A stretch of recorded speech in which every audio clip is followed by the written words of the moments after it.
Moi, je reviens je viens de passer 8 jours en Ukraine là, et j'ai accompagné des volontaires français. C'est-à-dire que vous savez, il y a un certain nombre.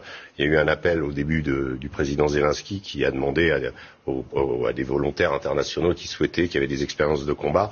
Et donc j'ai accompagné 3 Français, dont un qui a déjà été militaire avant, et 2 qui avaient combattu ensemble au Rojava avec les Kurdes contre Daesh. Donc des gens qui avaient des expériences militaires. J'ai passé plusieurs jours avec eux et j'ai eu la surprise, et eux aussi, de découvrir in fine que pour pouvoir aller dans l'armée ukrainienne, eh bien, c'est les Américains qui sont à la manœuvre. C'est-à-dire que nous, on a failli se faire arrêter.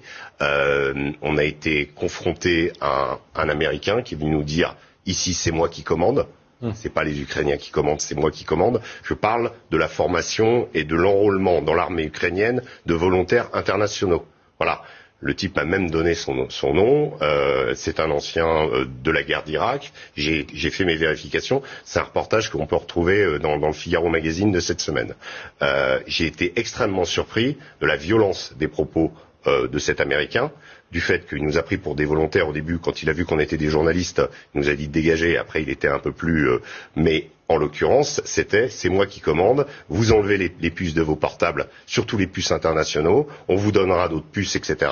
Et ensuite, on signe un contrat jusqu'à la fin de la guerre.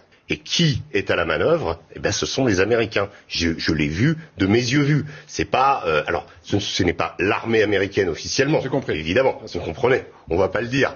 Mais en l'occurrence, c'est quand même quelque chose d'assez. Américains. Ouais. C'est quand même assez significatif. On sait que là, hier, ils ont envoyé une centaine de nouvelles armes qui s'appellent des Switchblade, qui sont des sortes de drones qu'on envoie par mortier et ensuite qu'on peut téléguider, donc des nouvelles armes.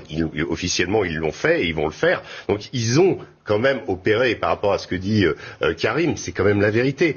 Moi, j'ai eu l'impression un petit peu, quelque part, que cette guerre, au-delà de l'aspect romantique, moi j'ai l'impression d'être avec les brigades internationales, et in fine, je me retrouve avec le Pentagone, quoi, en face.